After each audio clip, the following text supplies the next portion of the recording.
कैसे हैं आप सभी? तो आप सभी के लिए पर्टिकुलर वीडियो मैं इसलिए लेकर आ रहा हूं क्योंकि कई मेरे पास मैसेजेस आ रहे थे।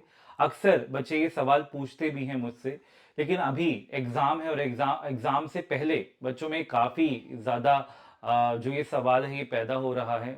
मुझसे पूछ भी रहे हैं, बच्चे काफी परेशान भी हैं कि सर अभी ये जो आखिर के जो दिन बच रहे हैं इसमें हम क्या करें, क्या हम एक्स्ट्रा पढ़ें, क्योंकि ऑब्वियस सी बात है टाइम हमें नहीं दिया बीपीएससी ने, खास करके जो पीआरटी कैंडिडेट्स हैं, है ना, उनको टाइम नहीं मिला। या अभी जो भी कैंडिडेट्स हैं, जो स्टूडेंट हैं, जो आगे तैयारी कर रहे हैं सीटेट के लिए भी, या जो अभी जो कैंडिडेट्स आगे एग्जाम के लिए तैयारी करेंगे, टीजीटी के लिए जो तैयारी अभी तक कर चुके हैं, पीजीटी के लिए तैयारी कर चुके हैं, 6 to 8 के लिए आप लोग तैयारी कर चुके हैं, तो सभी के लिए वीडियो आप सभी को बहुत हेल्प करेगा।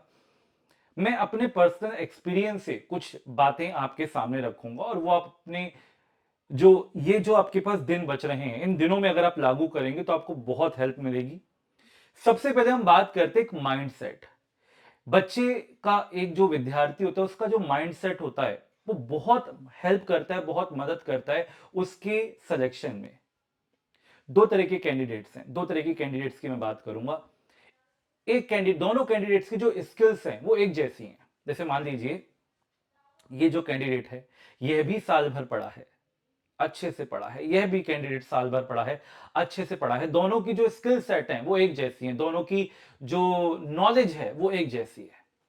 लेकिन फर्स्ट जो कैंडिडेट है उसको पता है कि जब एग्जाम में वो एग्जामिनेशन रूम में बैठा होगा, जब वो पेपर अटेम्प्ट करेगा, तो उसको किस तरीके से उस समय अपने आप को, अपना जो माइंड सेट है, अपना अपना अपने आप को काम रखना है, किस तरीके से क्वेश्चंस का आंसर करना है।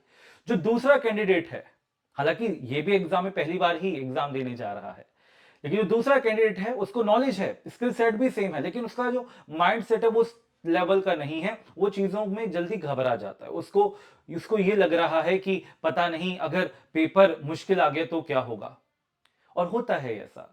ठीक है, देखिए या तो प्रीवियस ईयर पेपर पर आधारित सवाल आते आते हैं, तो अगर दोनों कैंडिडेट्स बैठे हुए हैं और पेपर उस तरीके से आया है कि जो प्रीवियस ईयर पेपर पर बेस्ड है, तो दोनों ही कैंडिडेट्स के लिए पेपर आसान है, कोई दिक्कत की बात नहीं। लेकिन अक्सर ऐसा होता है और होगा भी कि कई सवाल ऐसे होंगे जो आउट ऑफ द सिलेबस भी आपके एग्जाम में डाल दिए जाएं, या हो सकता है डिफिकल्ट हो। अब ये वाला जो कैंडिडेट होगा ये क्या सोच रहा होगा? फर्स्ट कैंडिडेट ये सोचेगा जिसका mind set examination point of view से पहले से उसने अपने आप को संभाला हुआ है, पहले से उसने अपने आप को कह सकते हैं मॉडिफाइड किया हुआ है, डिजाइन किया हुआ है। क्या कि उसका माइंडसेट होगा कि अगर परीक्षा में सवाल ऐसे आते हैं जो आउट ऑफ द सिलेबस है या जो डिफिकल्ट क्वेश्चन आते हैं, तो मेरे लिए नहीं, वो सभी के लिए आए होंगे, तो वो खुश हो जाएगा कि वाह, अब मेरे सिलेक्शन होने के चांसेस बढ़ गए हैं। क्योंकि जब भी ऐसा होता है ना कि परीक्षा में वो सवाल आ जाते हैं जो आउट ऑफ द सिलेबस होते हैं या मुश्किल सवाल आ जाते हैं, तो बाकी जो वो विद्यार्थी होते हैं ना जिन्होंने तैयारी नहीं की होती, काफी सारे ऐसे कैंडिडेट्स होते हैं वो सिलेक्शन से बाहर हो जाते हैं। तो इसको वो चीज इफेक्ट नहीं करेगी, क्योंकि ये खुश हो जाएगा, ये कहेगा कि जो चीज मेरे साथ है वो सभी के साथ है, तो जो मुझे नहीं आ रहा वो किसी को भी नहीं आ रहा। अब मैं उस पर बढ़ूंगा जो मुझे आता है। मतलब एक सेक्शन उसने किया, लेट्स से उसने मैथ किया, मैथ में कोई ऐसा सवाल आया जो उसको नहीं आता और उसको समझ में आ गया ये बहुत डिफिकल्ट सवाल है भैया, आउट ऑफ द सिलेबस सवाल आ गया, वो खुश हो जाएगा, वो घबराएगा नहीं। फिर वो नेक्स्ट सेक्शन सेक्शन पे जब वो जाएगा तो उसी अपनी स्किल से, उसी जो उसकी नॉलेज है, उसी नॉलेज को वो अच्छे से यूटिलाइज करके नेक्स्ट सेक्शन को भी अटेम्प्ट कर पाएगा। लेकिन एक ये जो कैंडिडेट है, मैं आपको दोनों बातें बता रहा हूं कि दूसरा जो कैंडिडेट है वो जब ये देखिएगा out of the syllabus question आ गया, वो घबरा जाएगा, उसको लगेगा अरे ये तो आउट ऑफ द सिलेबस आ गया, अब क्या होगा। तो वो जो उसकी घबराहट है, हमेशा ये होता है एग्जाम एग्जाम टाइम में, एग्जामिनेशन रूम के अंदर, एग्जाम सेंटर पे, कि जब आप घबरा जाते हो तो जो आपको चीज आती होती है, ये आप सभी को पता है कि सर वो भी गलत हो जाती है। तो ये क्यों होता है? ये माइंडसेट के कारण होता है। तो दो चीज आप लोगों ने ये मानकर चलना है कि मैंने नॉलेज है, मेरे पे नॉलेज है, मैंने जितना पढ़ा है बाकी किसी ने इतना नहीं पढ़ा, तो मेरे अंदर नॉलेज बहुत है। अब बस मुझे अपने माइंड सेट को सिक्योर करना है, माइंड सेट मेरे को अच्छे से रखना है। अब वो कैसे मुझे डिजाइन करना है, आप आंखें बंद करो और ऐसे सोचो कि आप एग्जामिनेशन रूम में बैठे हुए हो, आप वो परिस्थितियां, वो कंडीशन सोचो कि अच्छा मेरे सामने पेपर आ गया है और पेपर में आधा पेपर 50% पेपर ऐसा आ गया जो आउट ऑफ द सिलेबस है। क्या वो मुझे इफेक्ट करेगा? नहीं करेगा। मैं खुश हो जाऊंगा क्योंकि ये जो 50% पेपर है जो आउट ऑफ द सिलेबस आया है, ये बाकी लोगों को इफेक्ट करने वाला है, जिस वजह से जो आता हुआ है वो गलत करेंगे। मैं नहीं करूंगा क्योंकि मुझे इफेक्ट नहीं करेगा। आपने आंखें बंद करके जो जो सिचुएशंस आ सकती है एग्जामिनेशन रूम में, हर कैंडिडेट के लिए वो अलग अलग होती है, लेकिन ये मोस्ट कॉमन होती है, वो आप सोचो। इसलिए कहा भी जाता है आप मॉक टेस्ट अटेम्प्ट करो। तो अभी ये जो दिन बच रहे हैं इनमें आपने क्या करना है, इनकी भी बात कर लेते हैं। आपने एक चार्ट बना लेना है। मैं आपकी जगह पर होता तो मैं इस तरीके से करता। आपने एक चार्ट बना लेना है, आपने 2 कॉलम बना लेने हैं, ठीक है। और ये काफी मेरे शेरों शेरनियों की हेल्प करने वाला है। सही है। आप लोग मुझसे पढ़ते आए हैं, ठीक है। पेड बैच में भी आप पढ़े हैं, यूट्यूब पे भी आप पढ़े हैं, या कैसे भी पढ़े हैं। मैं ये नहीं कह रहा कि सिर्फ पेड बैच वाले बच्चे या यूट्यूब वाले बच्चे या जो सिर्फ मेरे से पढ़े हैं, आप कहीं से भी पढ़े हो, आपने सेल्फ प्रिपरेशन करी हो, कैसा भी हो, आपको ये चीज बहुत हेल्प करेगी। तो आपने क्या करना है, आपने इस तरीके से 3 कॉलम बनाए और यहां पर आपने डेज नोट डाउन कर लेना जितने दिन आपके बच रहे हैं। इसे मान लीजिए जी, मैं मोटा मोटा लेकर चल लेता हूं कि मेरे पास 3 दिन बच रहे हैं जी, डे 1, डे 2 और डे 3। अब इनको मैं कैसे यूटिलाइज करूंगा? हमेशा ये अक्सर सुना है कि आखिर के दिनों में एक्स्ट्रा मत पढ़िए, ज्यादा मत पढ़िए, जो कर लिया है उसको रिवाइज करिए। लेकिन आप सब तक ये सच्चाई भी है कि भाई परीक्षा में खास करके पीआरटी कैंडिडेट्स को ज्यादा टाइम नहीं दिया गया और वो ये मानकर चल भी नहीं रहे थे कि उनकी परीक्षा होगी भी, है ना।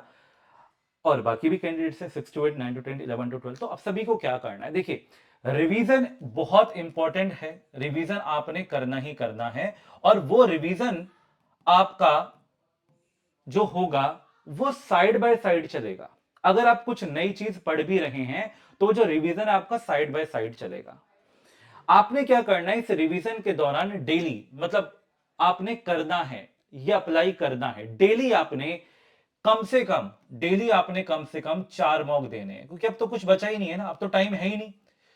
सब कुछ साइड कर दो, क्या सोशल मीडिया है, क्या वो मूवी है, क्या क्रिकेट मैच आ रहा है, कुछ भी नहीं, साइड, सब कुछ साइड कर दो। इन दिनों में अगर मैंने मेहनत कर ली, अगर मेरा सिलेक्शन हो गया, तो ये सारी चीजें तो मेरे लिए बाद में भी अवेलेबल हैं।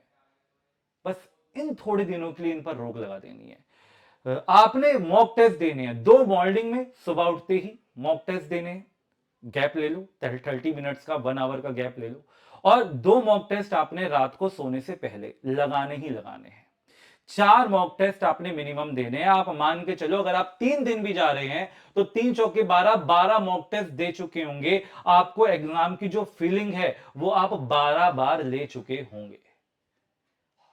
और ये मॉक टेस्ट ऐसे नहीं देने कि बैठे और हमने पॉज कर दिया, हम बाद में दे रहे नहीं। आपने पूरी जो इन्वेस्टमेंट है, जो टाइम है, वो आपने देना है, ठीक है। एक बार में आपने पूरा मॉक अटेंड करना है, जैसे आप पेपर में बैठ के अटेम्प्ट करते हैं। क्या खाया है, क्या पिया है, वो सब ठीक है। क्या कपड़े पहने हैं, मैं कहता हूं 3-4 दिनों के लिए, 1 हफ्तों के लिए ये सारी चीजों को आप अभी भूल जाओ। टी शर्ट को उल्टी करके पहन लो यार, ज्यादा गंदी लग रही है तो। लेकिन अभी सिर्फ आपका टारगेट ये होना चाहिए। दूसरी बात, अगर हम बात करें रिवीजन, अब साइड बाय साइड पढ़ना क्या क्या है। देखिए sir, static GK, static GK, current affairs, ये सारी चीजें आपने पढ़नी है, साइड बाय साइड पढ़ते रहना है। इन पे, इनको जितना ज्यादा आप रिवाइज कर सकते हैं उतना ज्यादा आप रिवाइज करिए। जी हां, जितना आप रिवाइज कर सकते हैं उतना रिवाइज करिए करंट अफेयर्स, स्टैटिक जीके को। एंड अगर कोई कहता है सर मुझे और पढ़ना है, सर मेरी तो तैयारी अभी कम है, तो आप उन टॉपिक्स को नोट डाउन कर लो। आप 2 कॉलम बना लो, उन टॉपिक्स को यहां पर नोट डाउन कर लो, जो जो टॉपिक्स आपको लगता है कि आपके पेंडिंग हैं और ये तो मुझे करके जाने ही जाने हैं। आप वो टॉपिक्स नोट डाउन कर लो और आप पर डे के हिसाब से वो टारगेट सेट कर लो कि मुझे इस डे में ये टॉपिक्स करने ही करने, चाहे वो अलग अलग सब्जेक्ट से ही क्यों ना हो। वो टॉपिक्स आप नोट डाउन करो और जैसे ही वो टॉपिक्स कंप्लीट होते हैं तो डे 1 एंड में उन टॉपिक्स को आप यहां पर नोट डाउन कर दो, ताकि आपको मोटिवेशन भी मिलेगा कि मैंने जो डे 1 के लिए टारगेट सेट किया था अब वो मैंने कंप्लीट कर लिया है, ताकि आप डे 2 के टारगेट के लिए आगे बढ़ सको। एक प्रॉपर चार्ट बना लो, पेपर पे पूरा सेट कर लो, अपने पास रख लो उसको, ठीक है।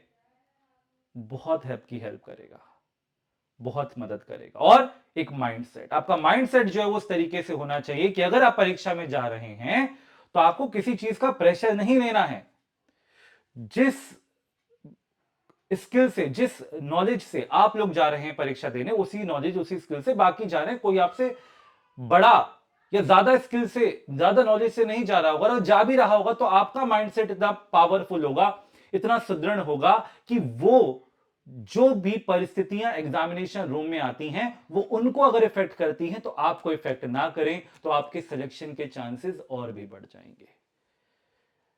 इन चीजों पर काम करो। All the best. सभी बहन मेहनत करते रहो और मॉक टेस्ट जरूर लगाओ, रिवीजन जरूर करो, लग जाना है, ठीक है। छोड़ना नहीं है इस बार। और मेरी दुआएं और हमेशा हमेशा मेरी मेहनत आप सभी के लिए हमेशा रहेगी, ठीक है। 12 बजे 5:30 बजे यूट्यूब पे क्लास चल रही है आप सभी के लिए। लाइव आ सकते हैं, आइए पढ़िए। नहीं आ सकते हैं, बाद में रिकॉर्डेड देखिए। प्रैक्टिस सेशंस गणित के, मैथ के आप मेरे साथ छोड़ दीजिए, वो मैं आपको कराऊंगा, ठीक है। तो ये थी वीडियो मेरी तरफ से आप सभी के लिए, और मैं आशा करता हूं काफी कैंडिडेट्स को ये हेल्प करेगी, मदद करेगी। और बिल्कुल परेशान मत हो, ठीक है। खुशी से एग्जाम देने जाना है। जो तैयारी, जो समय सबको मिला है वही आपको मिला है, कुछ अलग नहीं है ना। जो आपको मिला है वही सबको मिला है, कुछ अलग नहीं है। बस आप अच्छा परफॉर्म करने वाले हो, ये आत्मविश्वास आपने अपने अंदर लाना है। जय हिंद, जय भारत, नमस्कार। आप सभी का दिन बहुत बहुत शुभ हो।